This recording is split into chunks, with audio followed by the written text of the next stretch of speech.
خیام، وشا، فواد اور حوریہ بخوبی جانتے تھے کہ اب انہیں کیا کرنا ہے۔ وشا نے شیشے کا جار اپنے ہاتھ پر رکھا جس میں ایک خوبصورت تتلی کا اسٹف تھا۔ وہ بلند آواز میں بولی، تتلی کے روپ میں ایک خوبصورت بلا۔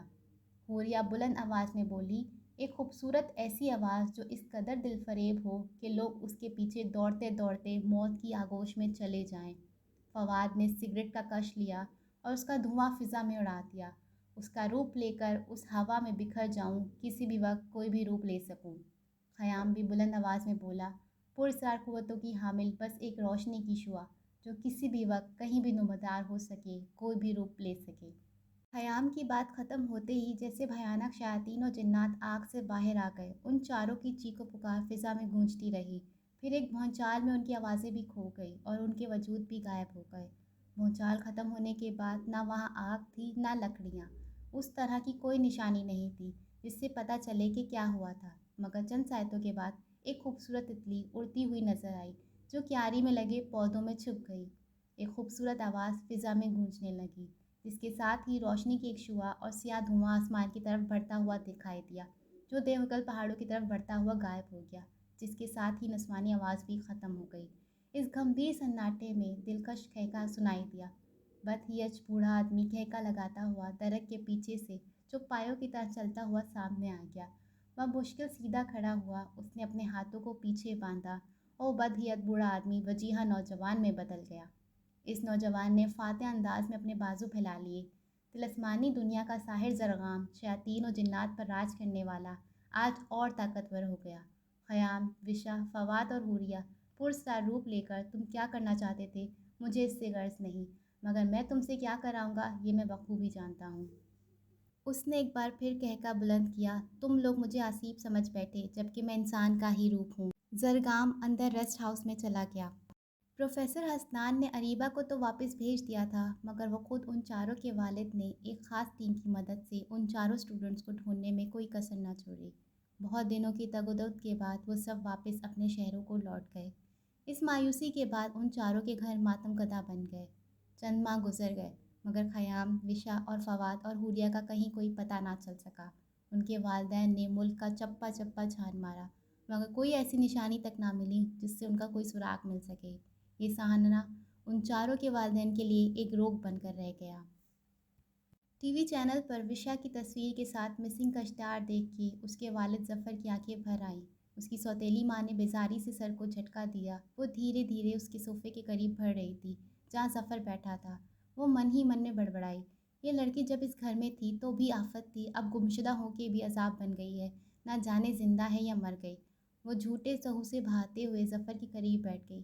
نہ جانے وشا کس حال میں ہوگی، آخر کیا ضرورت تھی ایسے نکمے دوست بنانے کی۔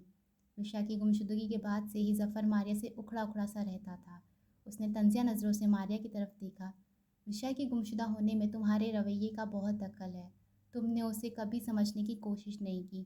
تم کیسی ماں ہو جو اپنی بیٹی کے ذہن میں پیدا ہونے والی منفی سوچوں کو نہ پڑھ سکی۔ میں تو کاروبار کے سلسلے میں ملک سے باہر ہوتا تھا، مگر تم اس قدر بے خبر رہی کہ وشا نے ڈرگس لینا شروع کر دی اور تمہیں خبر نہ ہوئی۔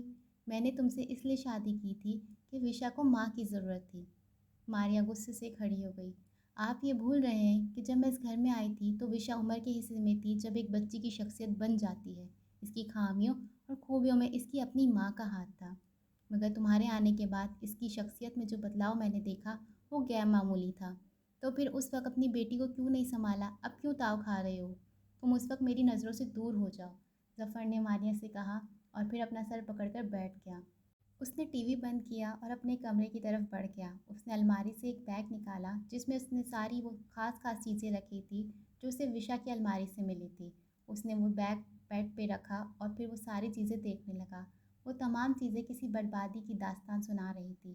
وہ اس کی چیزوں کو چھو کر بیٹی کی قربت کو محسوس کرنے لگا۔ ماریہ کو میں باتیں سنا آیا ہوں، مگر میں اپنے آپ کو کیسے سزا دوں؟ کیوں نہ میں نے اپنی بیٹی کو وقت دیا؟ پردیس میں رہ کے جس کے لیے دولت جمع کرتا رہا، آج وہی میرے پاس نہیں۔ میں اس کی محرومی نہ سمجھ سکا، اس کی ترجیحات نہ جان سکا۔ وہ میرے ساتھ کے لیے ترستی رہی اور جب اس کے صبر کا پیمانہ لبریز ہو گیا تو وہ خود کو مجھ سے دور لے گئی۔ حوریہ کی والدہ رخسانہ بیٹی کے غم میں سخت بیمار تھیں۔ ان کا بلڈ پریشر خطرناک حد تک کم ہو گیا تھا۔ وہ ایک گھریلو عورت تھی۔ حوریہ کے والد توقیر کی شوگر مل تھی، زمینیں بھی تھیں جہاں انہوں نے مختلف قسم کی فصلیں اگائی ہوئی تھیں۔ زمینداری کے کام کے لیے ڈیڑھوں پر کسانوں کو رہائش بھی دی ہوئی تھی۔ حوریہ ہی ان کی واحد اولاد تھی۔ وہ لےپالغ تھی۔ رخسانہ اور توقیر نے اسے بہت پیار دیا، اس کے لیے وہ سب کچھ کیا جو انسان اپنی سگی اولاد کے لیے کرتا ہے، مگر اسے کہیں سے علم ہو گیا کہ وہ لےپالغ ہے۔ وہ اس وقت نہم جماعت کی طالبہ تھی۔ اپنی ذات کی تلاشی کھوج نے اسے بے راہ کر دیا۔ فواد کا تعلق بھی امیر باعزت گھرانے سے تھا۔ فواد کے والد شاہ انڈسٹریز کے مالک وقار احمد، جن کے پاس سب کچھ تھا سوائے وقت کے۔ فواد کی والدہ ایمن، جو ایک ویمن NGO کی جنرل سیکریٹری تھی، عورتوں کی فلاح و بہبود کا بیڑا اٹھانے والی خاتون جو کبھی اپنے گھر کو گھر نہ بنا سکی۔ میاں بیوی کے تعلقات سے لے کر اولاد کے جذبات تک سب کچھ پیسہ اور شہرت کے نشے میں پامال ہو رہے تھے۔ فواد کو 4 سال کی عمر سے ہی بورڈنگ ہاؤس میں ڈال دیا گیا تھا۔ خیام بھی اپنے والدین کا اکلوتا بیٹا تھا۔ اس کے والد شہر کے مشہور سرجن تھے۔ ڈاکٹر زبیر اور اس کی بیوی ماہین نے خیام کی پرورش میں کوئی کمی نہیں چھوڑی تھی، مگر جس راستے پر خیام چل پڑا تھا وہ سب اس کے والدین ماننے کو تیار نہیں تھے۔ خیام کی گمشدگی کے بعد ان کا جیسے سب کچھ ہی لٹ گیا تھا۔ عیش و آرام بھی ان کے لیے سزا بن کر رہ گیا تھا کہ نہ جانے ان کا بیٹا کس حال میں ہوگا۔ وہ خیام کے گمراہ ہونے کی وجہ اس کی صحبت کو ہی جان رہے تھے یا پھر کوئی ایسی وجہ تھی جس سے وہ غافل تھے۔ اس سہنے کو پورا 1 سال گزر گیا۔ کسی کے جانے کے بعد معمولات کے کام نہیں رکتے۔ وقت کے بے لگام اسیب پر سواری کرنا ہی پڑتی ہے۔ وقت غموں اور خوشیوں کے لمحوں کو سینچتا ہوا نہ جانے کب گزر گیا۔ آنکھوں سے بہنے والے اشک نہ جانے کیسے تھم گئے۔ کسی کے نام سے دھڑکنے والے دل کسی کے بغیر بھی دھڑکتے رہے۔ یہ ساری گہما گہمی اس سناٹے کو ختم نہ کر سکی جو اکلوتی اولاد کے جانے کے بعد گھروں میں ٹھہر گیا۔ امیدیں مایوسی میں بدل گئیں، کوششیں دم توڑ گئی۔ 4 گھروں کا عمر بھر کا خزانہ لٹ گیا۔ رات کے سناٹے میں جب سب لوگ گہری نیند سو رہے تھے، جب رات کی دیوی کی سیاہ زلفوں پر جگمگاتی روشنیاں ٹمٹمانے لگی تھی، تب شہر کا ایک حصہ اندھیرے میں ڈوبا ہوا تھا، جہاں زندگی کا سورج طلوع نہیں ہوتا، جہاں موت کا راج ہے، جہاں مردہ جسم تو ابدی نیند سو رہے ہیں مگر ان کی ارواح اسی قبرستان میں بھٹک رہی ہے۔ رات 12 بجے کے بعد اس سناٹے میں مہین سی آوازیں کئی راز افشا کرتی ہیں۔ کئی قبروں کے کتبے نہیں ہیں اور کئی قبریں نیست و نابود ہو چکی ہیں۔ اسی اندوناک وادی میں کسی کے قدموں کی جاپ سنائی دیتی ہے۔ قدموں کی آہٹ واضح ہوتی جا رہی ہے مگر کوئی وجود نمایاں نہیں ہوتا۔ پھر انتہائی پرانی خستہ حال قبروں کی طرف کوئی بڑھتا ہے۔ رات کی سیاہی میں اس کا سراپا وجود بہت مدھم تھا۔ اس نے دیا جلایا تو اس سیاہ پوش کا معمولی سا خاکہ دکھائی دیا۔ اس نے جلا ہوا چراغ اس پرانی قبر کے قریب رکھ دیا، اسی طرح اس نے ایک چراغ دوسری قبر کے قریب رکھ دیا۔ 2 دانوس بیٹھ گیا اور کسی منتر کا جاپ پڑھنے لگا۔ وہ تقریباً آدھا گھنٹہ اسی کیفیت میں رہا، پھر وہ وہاں سے چلا گیا۔ اس کے جانے کے 20 منٹ کے بعد وہ دونوں قبریں ایک دھماکے کے ساتھ پھٹ گئیں۔ جن قبروں میں ڈھانچے بھی گل سڑ چکے تھے، ان میں سے جیتے جاگتے انسانوں کے وجود سے نمایاں ہوئے اور پھر ان کے مخفی وجود ہوا میں تحلیل ہو گئے۔ حوریہ کے والد توقیر کے دوست کی بیٹی کا انتقال ہو گیا۔ حوریہ کی والدہ ان کے گھر گئی۔ میت صحن کے وسط میں رکھی ہوئی تھی اور لڑکی کی ماں اور بہنوں کا رو رو کر برا حال تھا۔ رخسانہ میت کے قریب بیٹھ گئی۔ اس نے مری ہوئی لڑکی کا چہرہ دیکھا تو ایک تکلیف دہ احساس ان کو ہوا۔ حوریہ کا خیال نہ جانے وہ زندہ بھی ہے یا نہیں۔ وہ پھوٹ پھوٹ کر رونے لگی۔ انہوں نے ممتا کے پیار سے بھری آنکھوں سے اس لڑکی کی طرف دیکھا اور اپنا ہاتھ اس کی پیشانی پر رکھ دیا۔ ان کی نظریں اس لڑکی کے چہرے پر ٹھہر گئی۔ رخسانہ کو محسوس ہوا کہ لڑکی کے سر نے حرکت کی ہے۔ اس کے جسم میں تھر تھری دوڑ گئی۔ اس نے خوفزدہ ہو کر اپنا ہاتھ پیچھے کر لیا۔ مردہ لڑکی نے اپنے اکڑے ہوئے چہرے اور سخت آنکھوں کے ساتھ رخسانہ کی طرف دیکھا۔ اس کی سرد آنکھیں رخسانے کے چہرے پہ گڑ گئی تھیں۔ اس کے خشک سلیبی مائل لبوں پہ جنپنش ہوئی۔ وہ حوریہ کی آواز میں بولی، مما کہاں ڈھونڈو گی مجھے؟ زندوں میں یا مردوں میں؟ آسمان میں یا زمین میں؟ جس کے ساتھ ہی جھٹکے سے اس نے اپنا سر سیدھا کر لیا۔ رخسانہ کے چہرم پر کبھی طاری ہو گئی۔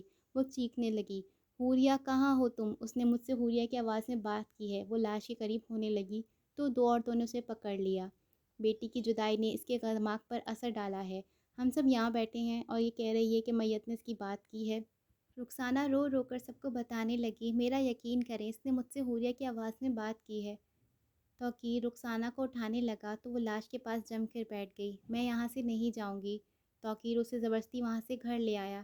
گھر آنے کے بعد بھی وہ یہی کہتی رہی کہ میت نے اس سے بات کی تھی، مگر کوئی بھی اس کی بات ماننے کو تیار نہیں تھا۔ حوریہ کی والدہ اس واقعے کے بعد بہت خوفزدہ ہو گئی۔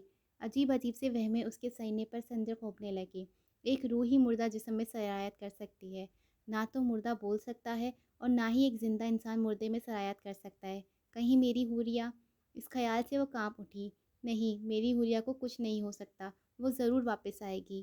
اس نے اگلے روز ہی گھر میں قرآن خوانی کا اہتمام کیا۔ قرآن خوانی میں اس نے وشا، فواد اور خیام کے گھر والوں کو بھی بلایا۔ وشا کے گھر سے کوئی نہیں آیا، مگر خیام اور فواد کے گھر سے ان دونوں کی والدہ آئی تھی، جو خود غم سے نڈھال تھی۔ وہ بھی اس مذہبی تقریب میں شامل ہو کر اپنے غموں کا مداوع کرنے لگی۔ درس دینے والی عورت قرآن پاک کی آیتوں کے ترجمے کی تفسیر کرتے ہوئے عورتوں کو سنت رسول صلی اللہ علیہ وآلہ وسلم پر عمل کرنے کی ہدایت دے رہی تھی۔ اس کے درس کا موضوع فانی زندگی سے جب ابدی زندگی کی طرف گیا تو وہ موت کے بعد کے تلخ حقائق بیان کرنے لگی۔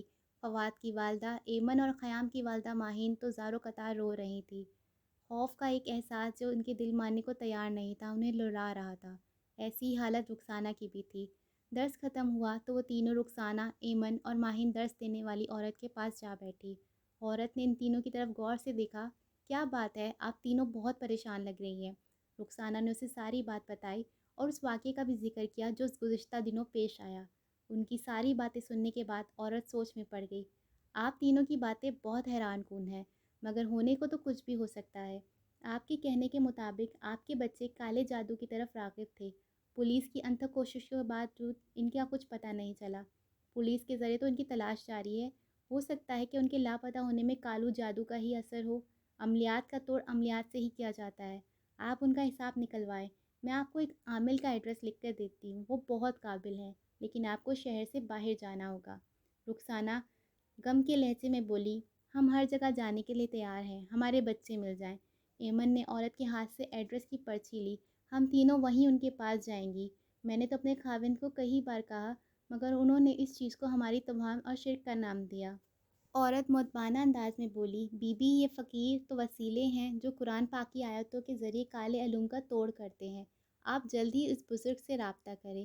میں آپ تینوں کے لیے دعا کروں گی۔ انشاءاللہ آپ کے بچے خیریت سے گھر واپس آ جائیں گے۔ آپ امید کا دامن نہ چھوڑیں، مایوسی بنتے کام بگاڑ دیتی ہے۔ بس درود شریف پڑھنے کے ساتھ اللہم صمد کی تسبیح کا ورد کرتی رہیں۔ لیکن ایک بات میں آپ سے ضرور کہوں گی، اولاد کو اخلاقی تعلیم والدین دیتے ہیں۔ والدین کو اپنے بچوں کی ہر عادت، نظر اور روزمرہ کے معاملات پر نظر رکھنی چاہیے۔ ان کی ترجیحات کا بھی دھیان رکھنا چاہیے۔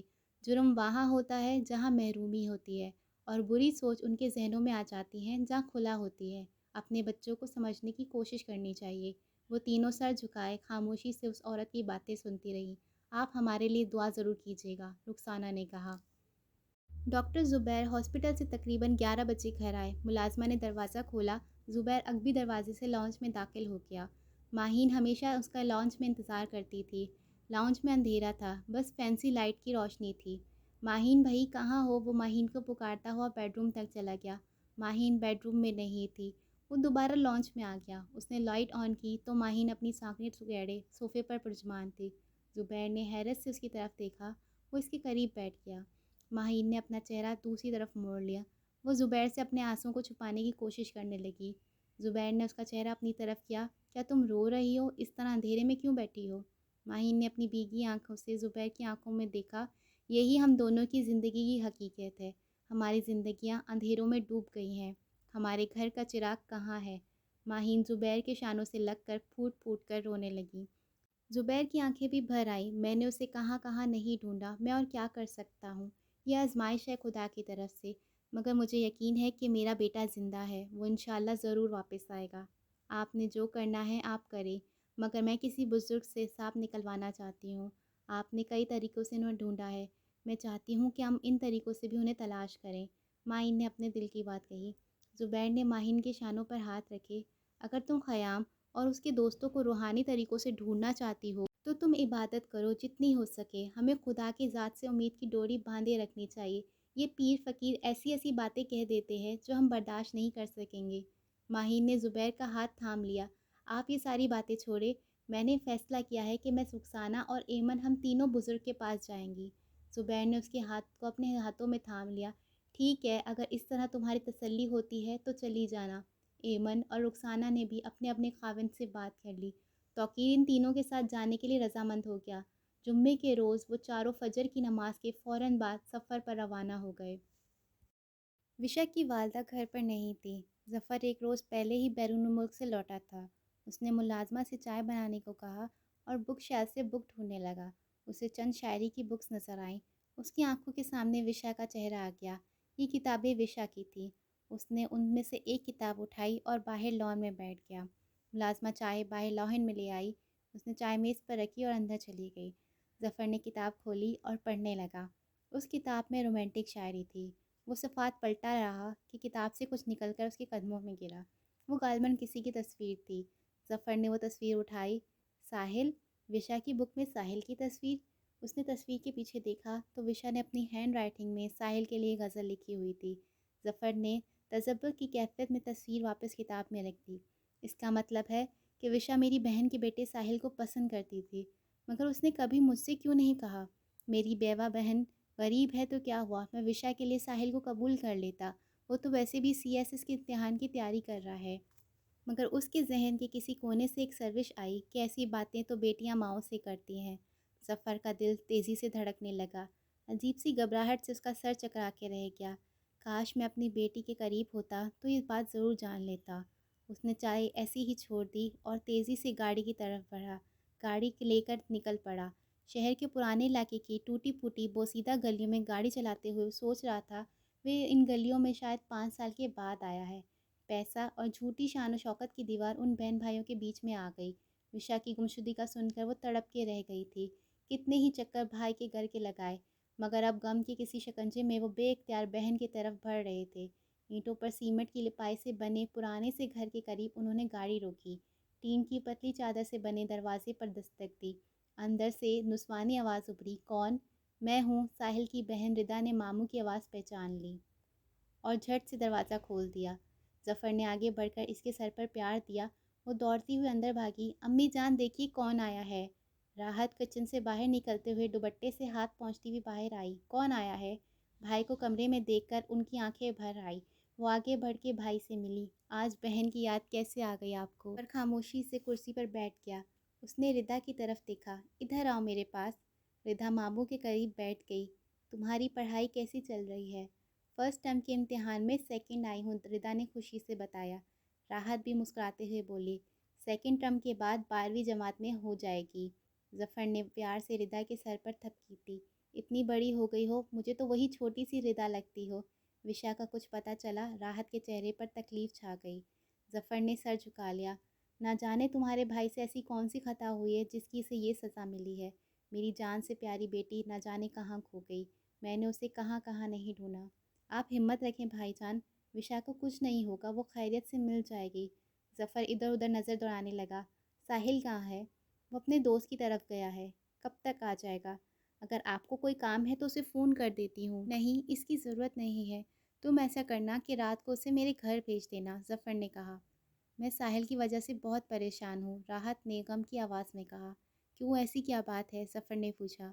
راحت نے مرے مرے لہجے میں کہا، میرا بیٹا بہت خوش مزاج تھا، اس کی زندگی کے معاملات زندہ دلی سے بھرپور تھے، مگر 1 سال ہونے کو ہے، ساحل پہلے جیسے نہیں رہا، بالکل بدل گیا ہے۔ چپ سی لگ گئی اسے، ایسا حال ہو گیا جیسے کہ کوئی چیز کھو گئی ہو۔ میں نے تو دم رو رو کے بھی کروائے، مگر وہ ایسا ہے، بد مزاج، اداس، اپنے آپ میں گم رہتا ہے۔ وہ تو CSS کی تیاری کر رہا تھا نا؟ ظفر نے پوچھا۔ راحت نے لمبی آہ بھری۔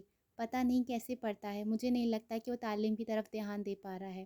تم رات کو اسے میرے پاس بھیجنا، میں اس سے بات کروں گا، وہ ایسا کیوں کر رہا ہے، اسے کیا پریشانی ہے۔ یہ کہہ کر وہ اٹھنے لگا۔ اب مجھے اجازت دیں۔ یہ کیا بھائی جان، آپ نے تو کچھ کھایا پیا ہی نہیں۔ ردا نے چولہے پر چائے رکھی ہے، آپ چائے تو پی کر جائیں۔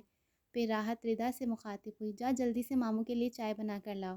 ردا پھرتی سے کچن میں گئی اور چائے کے ساتھ بسکٹ لے آئی۔ بھابھی ٹھیک ہیں؟ راحت نے پوچھا۔ ہاں وہ ٹھیک ہے، لیکن تمہارا بھائی پچھتاوے کے ایسے کرب سے گزر رہا ہے کہ رات بھر نیند نہیں آتی۔ راحت سر جھکائے خاموشی سے سب سن رہی تھی، جیسے صورتحال کا اسے پہلے سے اندازہ ہو۔ ظفر نے کہا، میں اپنی بیٹی کو وقت نہ دے سکا، میں نے اسے ماں لا کر دے دی، مگر یہ نہ سمجھ سکا کہ سوتیلی ماں اسے وہ توجہ نہیں دے سکتی جس کی وہ مستحق تھی۔ اس کی شخصیت میں ہونے والی توڑ پھوڑ کا ذمہ دار میں ہوں۔ میں نے اپنی بیٹی کی ترجیحات کو جاننے کی کوشش نہیں کی۔ وہ اندر ہی اندر سلگتی رہی اور میں اس کے دل کے حال سے غافل رہا۔ مثبت سوچوں کی مالک کب نمسی الفاظ میں سوچنے لگی، اس کے من میں کیسا تصادم تھا کہ اس کی سوچ کے دریچوں سے شیطانی وسوسوں نے اس کے من میں گھر کر لیا۔ وہ کس طرح شیطانی علوم کی طرف مائل ہو گئی۔ راحت نے شفقت سے بھائی کا ہاتھ تھام لیا۔ آپ وشا کے شیطانی علوم کی طرف مائل ہونے کی بات کر رہے ہیں تو کسی عامل سے رابطہ کیوں نہیں کرتے؟ ظفر نے کھڑے ہوتے ہوئے کہا۔ میں ان باتوں پر یقین نہیں کرتا۔ یہ کہہ کر ظفر وہاں سے چلا گیا۔ ظفر کے جانے کے 1 گھنٹے بعد ہی ساحل آ گیا۔ آج ماموں آئے تھے، ردا نے ساحل کو بتایا۔ آج کیسے راستہ بھول گئے ماموں؟ ساحل نے اپنا لیدر کا بیگ الماری میں رکھتے ہوئے کہا۔ راحت سبزی کی ٹوکری اور پلیٹ میز پر رکھتے ہوئے تھکی تھکی سی کرسی پر بیٹھی اور ساحل سے بولی، بہت پریشان تھے تمہارے ماموں، اب تک وشا کا کچھ پتہ نہیں چلا۔ ساحل آنکھیں جھکائے کسی غم کے احساس میں ڈوب گیا۔ اب کیا پتہ چلے گا؟ پورا 1 سال بیت گیا اس حادثے کو۔ رات کو تمہارے ماموں نے تمہیں بلایا ہے، رات نے کہا۔ کیوں؟ مجھے نہیں بتایا، کوئی کام ہوگا، اپنا تو کوئی بیٹا ہے نہیں، میرا بھائی بہت تنہا ہو گیا ہے۔ سبزی کاٹتے ہوئے راحت کی آنکھوں سے آنسو بہہ رہے تھے۔ میں چلا جاؤں گا، اس نے ماں کے گلے کے گرد باہیں حائل کر لی۔ آپ کیوں رہی ہیں؟ سب ٹھیک ہو جائے گا۔ رات 8 بجے ظفر کے گھر کی بیل بجی۔ ماریا نے کیمرے میں ساحل کی تصویر دیکھی تو بیزاری سے بولی، یہ اس وقت کیوں آیا ہے؟ اس نے دروازہ کھولا تو ساحل نے آگے بڑھ کے کہا، السلام علیکم ممانی۔ وعلیکم السلام۔ ماموں گھر پر ہی ہیں؟ ہاں اندر آ جاؤ۔ ظفر لاؤنج میں بیٹھا ہوا تھا۔ ساحل کو دیکھ کر وہ اس سے ملا۔ ٹھیک ہو؟ جی خدا کا شکر ہے۔ باہر لان میں بیٹھتے ہیں، باہر کا موسم بہتر ہے۔ اس نے ترچھی نظر سے ماریا کی طرف دیکھا۔ ہماری چائے باہر بھجوا دینا۔ ماریا ہونٹوں کو بھینچتے ہوئے بولی، جی بہتر۔ وہ دونوں باہر گارڈن میں کرسیوں پر بیٹھ گئے۔ ساحل ظفر سے گویا ہوا، وشا کے بارے میں کچھ بھی علم نہیں ہو سکا۔ میں جانتا ہوں کہ آپ نے اس کی تلاش میں کوئی کمی نہیں چھوڑی، مگر تلاش تو ختم نہیں کی جا سکتی۔ زندگی کا مالک تو خدا ہے، وہ اگر کسی کو زندہ رکھنا چاہے تو کیسے ہی حالات ہو وہ زندہ رکھتا ہے۔ میں وشا کو جانتا ہوں، وہ بہت ضدی ہے، اگر کسی بات کی ٹھان لے تو اسے کوئی نہیں روک سکتا۔ مجھے یقین ہے کہ وہ زندہ و خیریت سے ہوگی، خدا کرے ایسا ہی ہو۔ میری بیٹی مجھے مل جائے تو میں حج کی ہر خواہش پوری کروں گا۔ ظفر کے لفظوں کی ان ساعتوں میں ساحل کی آنکھوں میں نمی تیرنے لگی۔ کبھی کبھی انسان اپنے خواہ کی قبر میں خود دفن ہو جاتا ہے۔ ظفر نے گہری نظر سے ساحل کی طرف دیکھا۔ تم نے اپنا کیا حال بنا رکھا ہے؟ میں ایک نظر میں تمہیں پہچانا بھی نہیں تھا۔ آج صبح ایک بہت بڑی حقیقت مجھ پر آشکار ہوئی۔ ظفر کی بات پر ساحل نے پوچھا، کیسی حقیقت ماموں؟ ظفر نے کہا، وہ تمہیں پسند کرتی تھی، کیا تم اس بات سے واقف تھے؟ ماموں کے سامنے ساحل کا رنگ فک ہو گیا، دل جیسے تیزی سے دھڑکنے لگا۔ جی مجھے پتہ تھا۔ ظفر نے ساحل کی گھبراہٹ کو محسوس کرتے ہوئے کہا، تھوڑی دیر کے لیے یہ بھول جاؤ میں تمہارا ماموں ہوں، سمجھ لو کہ میں تمہارا دوست ہوں۔ مجھے سب کچھ تفصیل سے بتاؤ، میری بیٹی زندگی کے کن مراحل سے دو چار تھی، میں سب جاننا چاہتا ہوں۔ ساحل کی آنکھیں بھیگی ہوئی تھیں۔ اس نے ایک لمبی سانس کھینچی۔ ماموں جتنا وشا کی گمشدگی پر آپ پریشان ہیں، میری کیفیت اس سے مختلف نہیں ہے۔ جب آپ اور آپ کا گروپ وشا کی تلاش کرتے کرتے اس پہاڑی علاقے سے مایوس ہو کر واپس آیا تو میں اپنے کچھ دوستوں کے ساتھ اس پہاڑی علاقے میں گیا۔ میں اپنے طور پر وشا کو ڈھونڈنا چاہتا تھا۔ میں نے اسے ہر جگہ ڈھونڈا، یہاں تک کہ مقامی لوگوں سے ان کے گھروں میں جا کے پوچھا، مگر جب مایوسی ہوئی تو اس غم نے جیسے مجھے میرے جینے کی خواہش ہی چھین لی۔ اب جی رہا ہوں مگر غم کے بوجھ تبے دلا جا رہا ہوں۔ ماموں وشا آپ سے بہت پیار کرتی تھی، وہ آپ سے بہت کچھ کہنا چاہتی تھی مگر آپ کے پاس وقت نہیں تھا، اور ممانی کے اندر ممتا کے جذبات نہیں تھے۔ آپ ہمارے گھر بہت کم آتے تھے، مگر امی اور میں اور ردا تو وشا کے لیے اس سے ملنے آ جاتے تھے۔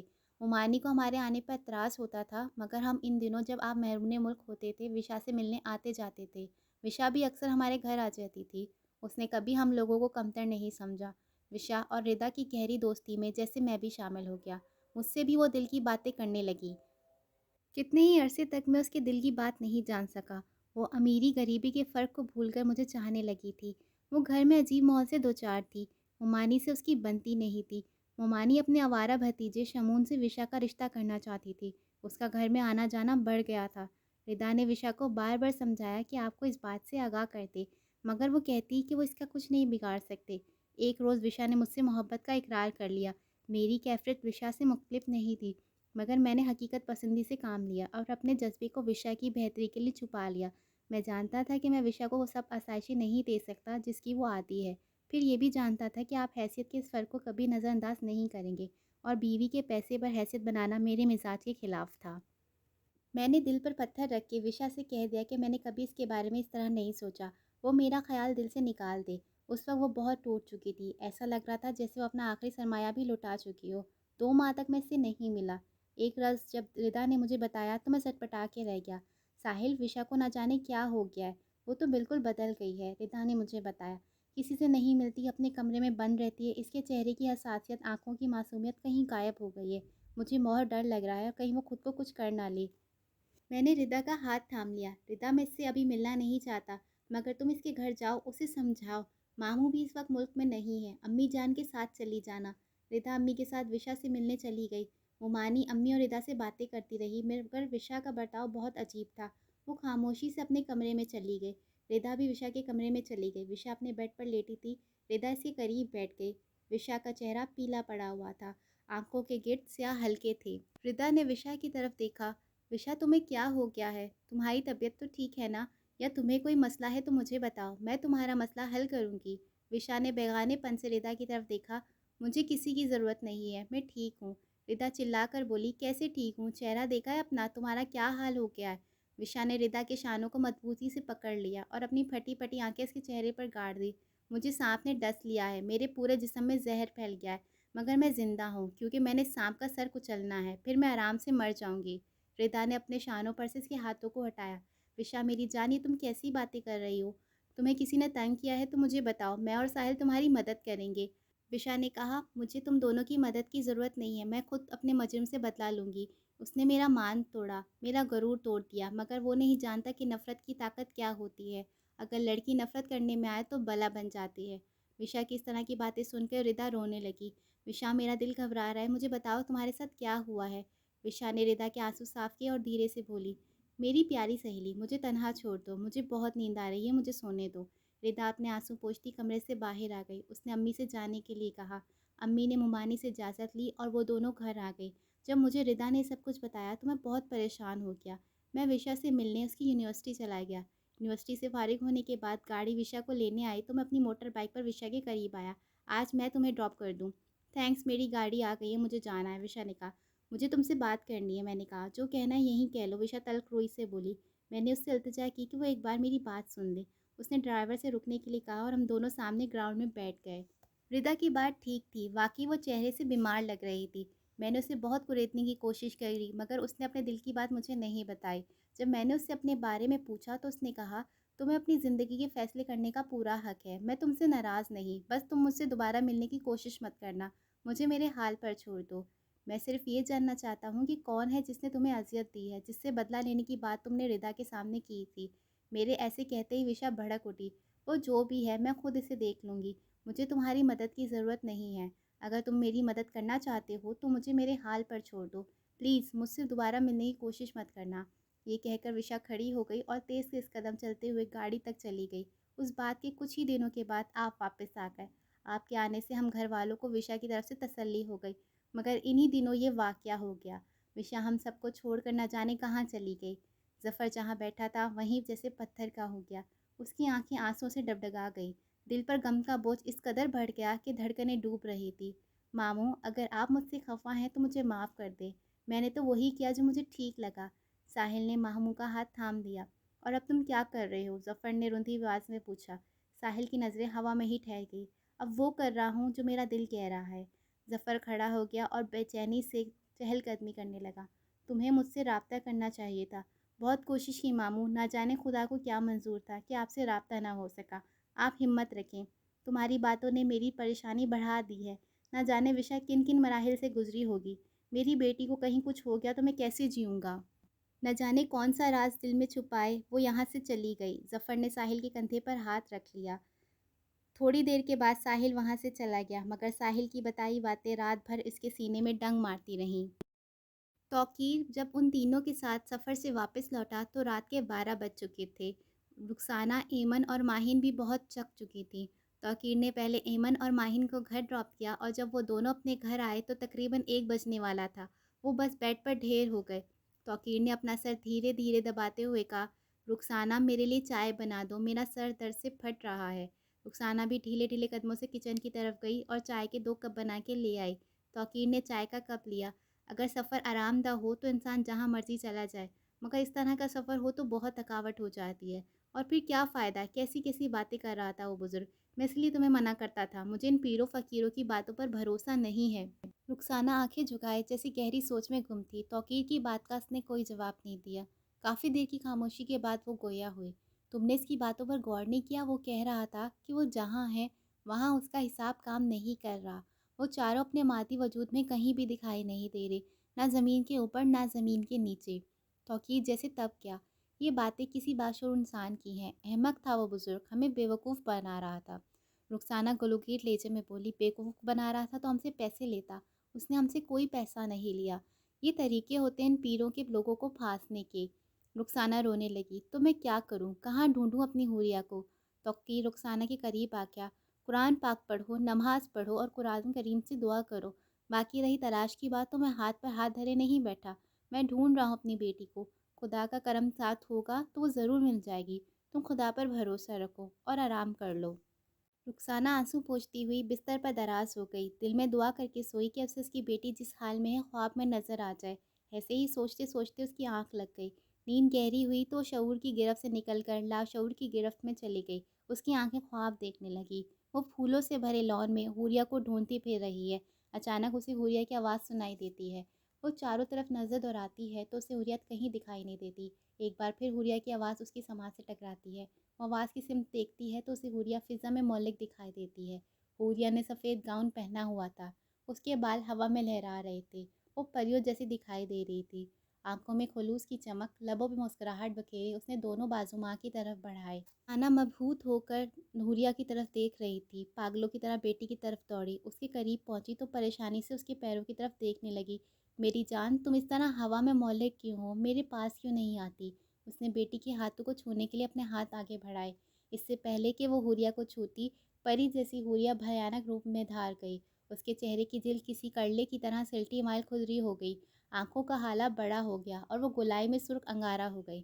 اس کے چہرے کے نقوش بدل گئے، جلد سلوٹوں میں بدلنے لگی۔ اس سے ایک حلق سے خوفناک گڑگڑاہٹ کی آواز ابھر رہی تھی۔ وہ کسی شیرنی کی طرح چنگھاڑی تو اس کے سامنے کے اطراف تو دانت کسی ویمپائر کی طرف بڑھ گئے۔ ہاتھوں کے ناخن بھی 4 انچ تک بڑھ گئے تھے۔ اس نے اپنی سلیٹی مائل سلوٹوں والے ہاتھ رخسانہ کی طرف بڑھائے تو رخسانہ پر رشا طاری ہو گیا۔ وہ چیختی ہوئی بڑبڑا کے بستر پر اٹھ پڑی۔ توقیر بھی اس کی چیخ کی آواز سے اٹھ گیا۔ رخسانہ کا سانس پھولا ہوا تھا، چہرے پسینے سے تر تھا، آنکھیں سرخ ہو کر سوجی ہوئی تھی۔ وہ سرتا پاؤں کانپ رہی تھی۔ وہ میری حوریہ نہیں ہو سکتی، وہ مسلسل بول رہی تھی۔ توقیر نے اسے پانی پلایا۔ تم نے کوئی برا خواب دیکھ لیا ہے، آیت الکرسی پڑھ کر سو جاؤ۔ توقیر نے اسے بستر پر لٹایا، اس کا سر دہنے لگا۔ جب اس طرح کے وہم ذہن پر مسلط ہو، ایسے خواب آ جاتے ہیں۔ اس طرح خوفزدہ نہیں ہونا چاہیے۔ ہماری حوریہ کو کچھ نہیں ہوگا، تم بھروسہ رکھو خدا پر۔ رخسانہ کا سانس پھولا ہوا تھا، اس کی گھبراہٹ دور نہیں ہو پا رہی تھی۔ وہ اکھڑے اکھڑے سانس کے ساتھ بولی، میں حوریہ کے قریب گئی تو وہ بھیانک روپ اختیار کر گئی۔ میں تمہیں اس لیے منع کرتا تھا کہ پیروں فقیروں کے پاس نہ جاؤ۔ تمہارے ذہن میں اس پیر کی باتیں گونج رہی ہیں اور کچھ بھی نہیں، بس اب خدا کا نام لے کر سو جاؤ۔ توقیر کو جیسے غصہ آ گیا تھا۔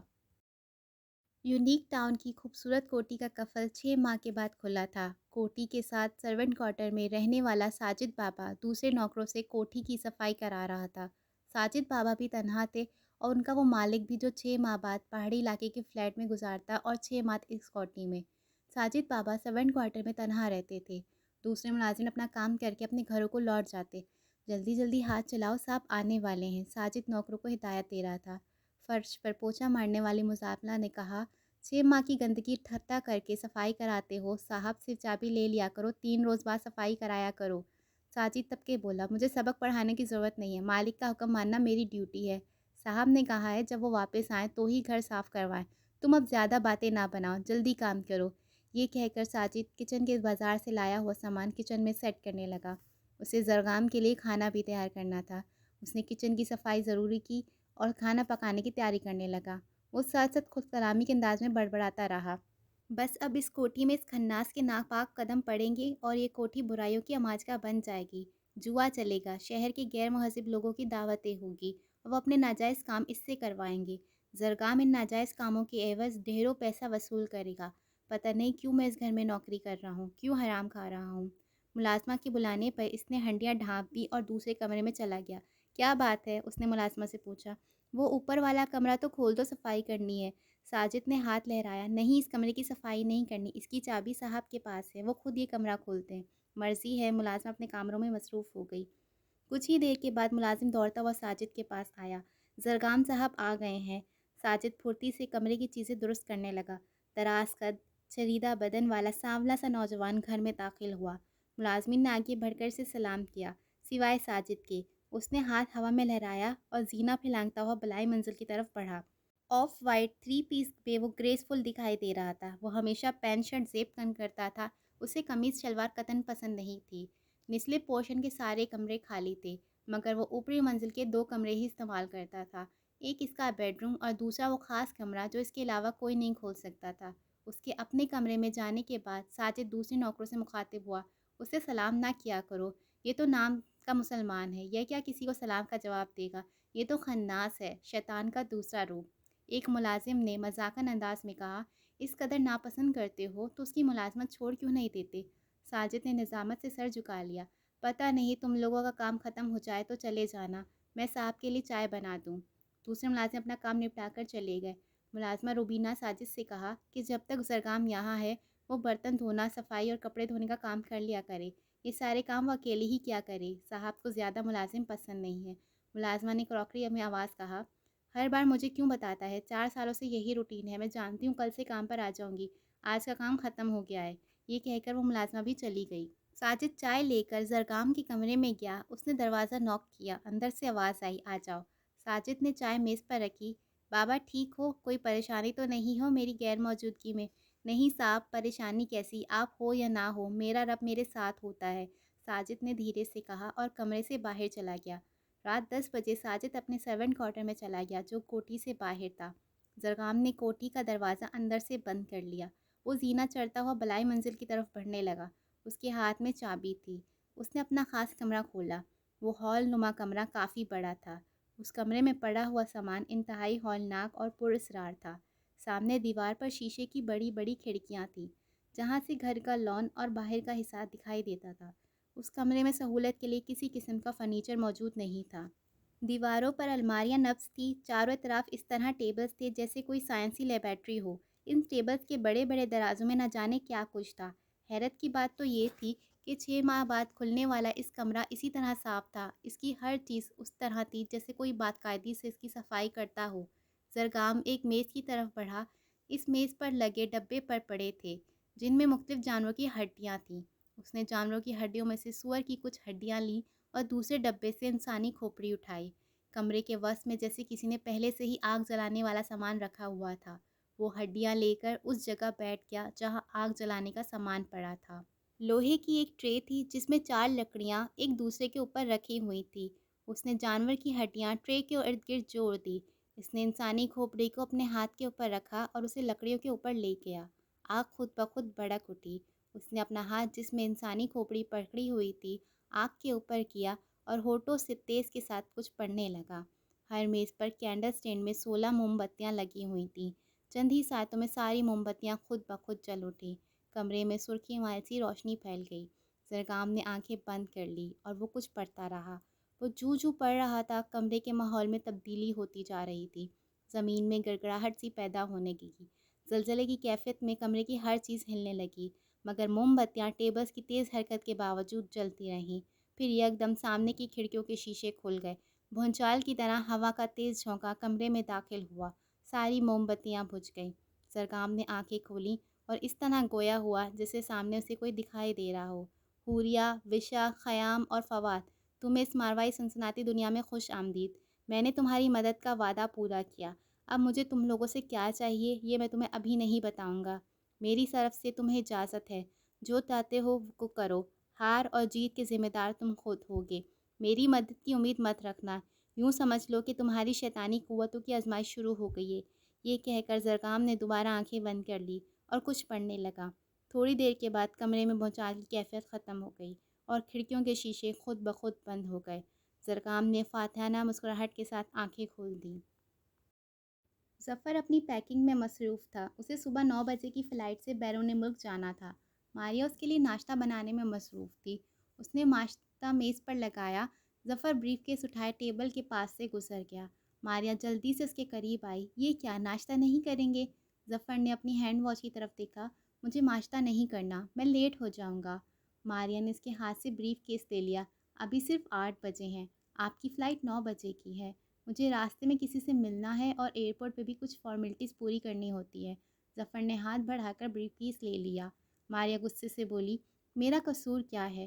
نہ مجھ سے ٹھیک طرح سے بات کرتے ہیں، نہ گھر میں کھانا کھاتے ہیں، اس طرح کے رویے کا کیا مطلب ہے؟ ظفر بھی بھڑک اٹھا۔ تمہیں سمجھ آ گیا ہوگا کہ میں تمہارے وجود سے بھاگ رہا ہوں، مجھے تمہاری قربت گوارا نہیں۔ صدا دینے سے پہلے قصور تو بتایا جاتا ہے، آخر میں نے کیا کیا ہے؟ ظفر کا لہجہ گلوگیر ہو گیا، اس کی آنکھوں میں نمی تیرنے لگی۔ تم نے میری بیٹی وشا سے برا برتاؤ رکھا تھا، تم نے کیسے سوچ لیا تھا کہ تم اپنے آوارہ بھتیجے شمون کے لیے وشا کا ہاتھ مانگو گی؟ تم نے وشا سے یہ بات پوچھی تھی یا نہیں؟ ماریا گھبرا گئی، اس کی زبان پر بل آ گیا۔ تمہیں یہ بات کس نے بتائی؟ صرف ہاں یا نہ میں جواب دو۔ ظفر نے اپنی آنکھیں ماریا کے چہرے پہ گاڑ دی۔ ماریا نظریں چراتے ہوئے دھیرے سے بولی، میں نے اس کی رائے پوچھی تھی، جب اس نے انکار کر دیا تو میں نے آپ سے پوچھنا مناسب نہ سمجھا۔ میں جانتی تھی کہ جو رشتہ وشا کو پسند نہیں، اس کے لیے آپ کبھی رضامند نہیں ہوں گے۔ اس میں اس قدر غصہ کرنے کی کیا ضرورت ہے؟ جہاں لڑکی ہوتی ہے وہاں رشتے آتے ہیں، مگر یہ بات تو صرف میرے اور وشا کے درمیان تھی، آپ کو کس نے بتایا؟ ماریا بیگم، بات صرف اتنی نہیں ہے جتنی تم بتا رہی ہو، میں اس معاملے کی تہہ تک جاؤں گا، 15 روز کے بعد واپس آؤں گا تو پھر تسلی سے اس معاملے کا جائزہ لوں گا۔ یہ کہہ کر ظفر وہاں سے چلا گیا۔ ماریا جہاں کھڑی تھی وہیں ساکت ہو کر رہ گئی۔ شمون تو یہ بات ظفر کو نہیں بتا سکتا، تو پھر کس نے ظفر کو یہ سب بتایا؟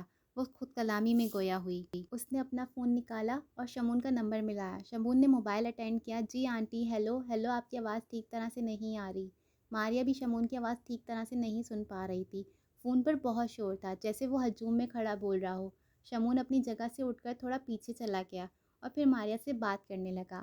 آنٹی، میں ریس کورس میں ہوں، میرے گھوڑوں کی ریس چل رہی ہے، اس وقت مصروف ہوں، فارغ ہو جاؤں پھر آپ سے بات کروں گا۔ یہ کہہ کر شمون نے فون بند کر دیا۔ شمون واپس اپنی جگہ پر بیٹھا اور تجسس سے ریس دیکھنے لگا۔ شمون کی خوشی کا ٹھکانہ نہیں تھا، اس کے دونوں گھوڑے جیت کے قریب تھے، وہ گھوڑوں میں دوسرے نمبر پر تھے، وہ اس قدر تیز دوڑ رہے تھے کہ تھوڑی ہی دیر میں سب سے آگے جانے والے تھے۔ شمون اور اس کے ساتھ بیٹھے ہوئے دوست بھی اس ریس سے لطف اندوز ہو رہے تھے۔ اچانک شمون کے گھوڑوں کی حالت عجیب ہو گئی، وہ اس طرح اچھلنے لگے جیسے کوئی ان پر چابک برسا رہا ہو۔ وہ بنبناہٹ کی آواز سے پچھلی ٹانگوں پر کھڑے ہو کے اگلی ٹانگیں ہوا میں زور زور سے مارنے لگے۔ وہ بری طرح بھپر گئے تھے یا ڈر گئے تھے۔ انہوں نے آگے دوڑنے کے بجائے پیچھے کی طرف دوڑنا شروع کر دیا۔ گھوڑوں میں بھگدڑ مچ گئی۔ تماشائی پریشان ہو کے اپنی جگہ پر کھڑے ہو گئے۔ کتنے ہی گھوڑے زخمی ہو گئے۔ ماہر گھوڑ سوار میدان میں اتر گئے اور صورتحال پر کنٹرول کرنے کی کوشش کرنے لگے۔ شمون اپنے دوستوں کے روکنے کے باوجود میدان میں کود پڑا۔ دوسرے گھڑ سواروں کے ساتھ مل کر اس نے اپنے گھوڑوں کو قابو کیا اور گھمبیر صورتحال کو کنٹرول کر لیا۔ ریس ادھوری چھوڑ دی گئی۔ شمون نے گھوڑے اپنے ملازمین کے حوالے کیے۔ لے جاؤ انہیں، کسی کو بیچ دو، مجھے اب فارم ہاؤس میں گھوڑے نظر نہیں آنے چاہیے۔ ملازم نے انکساری سے کہا، سرکار، ان گھوڑوں نے تو کتنی ہی ریسیں جیتی ہیں، یہ معمولی گھوڑے نہیں ہیں۔ شمون تب کے بولا، مالک میں ہوں یا تم، اونے پونے دام میں بیچ دو، میں نئے گھوڑے خریدوں گا۔ شمون بے دلی سے گاڑی میں بیٹھا اور جلد ہی وہاں سے نکل گیا۔ گھر آیا اور دھڑام سے صوفے پر پرجمان ہو گیا۔ اسی دوران اسے ماریا کے فون کا خیال آیا۔ اس نے اپنا موبائل نکالا اور ماریا کا نمبر ملایا۔ جی آنٹی، کیا کہہ رہی تھیں؟ ظفر آج کل بہت پریشان کر رکھا ہے، نہ جانے وہ وشا کہاں مر کھپ گئی ہے، اور ظفر CBI کے آفیسر کی طرح تفتیش میں لگا ہوا ہے۔ وشا سے تمہاری شادی کے متعلق جو بات میں نے کی تھی وہ نہ جانے کیسے ظفر کو معلوم ہو گئی ہے۔ 15 روز کے لیے بیرون ملک گیا ہے، جاتے جاتے دھمکی دے گیا کہ واپس آ کے سامنے معاملے کا جائزہ لوں گا۔ ماریا کی بات پہ شمون نے کہہ کر لگایا، کیا ہو گیا آنٹی، ایسی چھوٹی چھوٹی باتوں پر پریشان ہو جاتی ہیں، نہ ہی وشا نے ملنا ہے اور نہ ہی حقائق انکل ظفر کو معلوم ہونے، خواہ مخواہ اسٹریس کا شکار ہو رہی ہیں۔ آپ ان کی باتوں پر دھیان نہ دیں، تم دوسرے شہر میں رہتے ہو ورنہ ابھی تمہیں گھر بلا لیتی، کل کوئی وقت نکال کے میرے گھر آؤ۔ ماریا نے کہا، کل نہیں، کل میرا دوستوں کے ساتھ شکار کا پروگرام ہے۔ شمون کی اس بات پر ماریا خفگی سے بولی، بھائی جان اور بھابھی تو گاؤں میں ہوتے ہیں، تم شہر میں اکیلے رہتے ہو اس لیے منمانی کرتے ہو، اگر بھابھی تمہارے ساتھ ہوتی تو تمہارے فضول قسم کے شوق ختم ہو جاتے۔ شمون نے لاپرواہی سے کہا، آنٹی، شمون رشتوں کی زنجیروں میں نہیں جکڑا ہوا، شمون اپنی مرضی کا مالک ہے۔ ٹھیک ہے، میں خود بھابھی سے بات کر لوں گی، شوق سے کر لیں بات، مجھے انہیں شیشے میں اتارنا اچھی طرح سے آتا ہے، تم نہیں سدھرو گے،